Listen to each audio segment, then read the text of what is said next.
Sorry. I meant to be here. Sorry. Sorry. Okay, sorry. Sorry. Sorry. So sorry. Sorry, I will not do it again. Alam niyo, hindi ka pa nagbo-brush ng teeth. Tapos na si Man mag-brush ito sa ng teeth pa.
Tayo parang mahalaki yung bill natin tapos parang ayaw daw natin bayaran ay hindi natin bayaran na atakan yung pagdato, diba?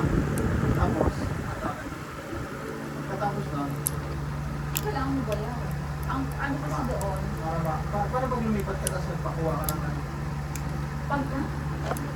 pag ikaw yung may-ari ng pagkato. Teka lang. Oo, hindi ka nila papakuha pag meron kang